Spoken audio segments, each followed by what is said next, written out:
Mon premier fils est né quand j'avais 22 ans.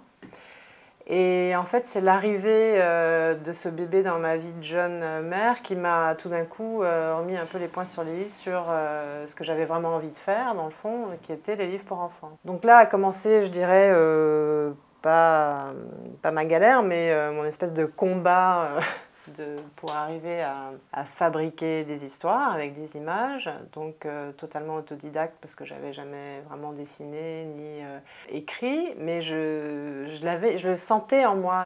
J'ai rencontré assez rapidement Grégoire Solotareff, qui est un très grand auteur de livres pour enfants, et aussi un éditeur à l'École des loisirs dans une collection qui s'appelle Loulou. Donc Grégoire m'a vraiment pris sous son aile et m'a appris tout ce que je ne savais pas, enfin sur les techniques, sur combien de pages par livre. Il m'a aidé à monter ma première maquette pour la présenter en album à Arthur Hubschmid, qui est l'éditeur de l'École des loisirs. Et là, j'ai eu un refus catégorique du livre. Enfin, Arthur m'a dit écoutez, l'histoire est vraiment pas bien, mais revenez me voir parce que j'aime bien vos dessins. C'est ce que j'ai fait un an plus tard. Et donc, il a édité l'un de mes premiers livres et bon, j'ai enquillé après sur d'autres histoires. Et depuis, je continue parce que c'est ça qui me plaît, quoi.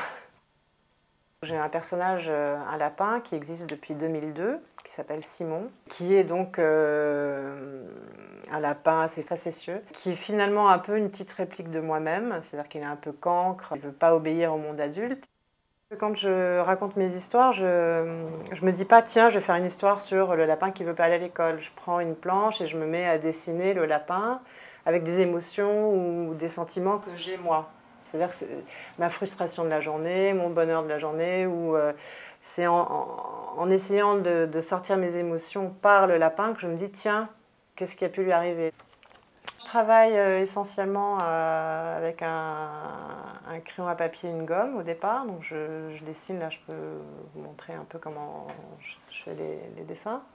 Et je me sers aussi beaucoup de... C'est-à-dire que je dessine mes livres, toutes les pages en tout petit. Je les agrandis à la photocopieuse et après, si je ne suis pas contente d'une expression, je vais un petit peu bricoler, je vais mettre du Tipex, changer le regard, l'articuler jusqu'à ce que je trouve que l'expression, si c'est « je veux des pâtes », bon, il faut que, voilà, il faut que vraiment, il faut que l'expression soit juste, quoi. Et elle n'est pas toujours juste du premier coup.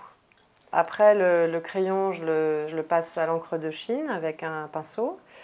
Une fois que ça c'est sec, je travaille à l'acrylique parce que c'est une matière qui est assez froide et plastique, donc elle ne se mélange pas et ça me permet de faire des aplats facilement, enfin propres, quoi.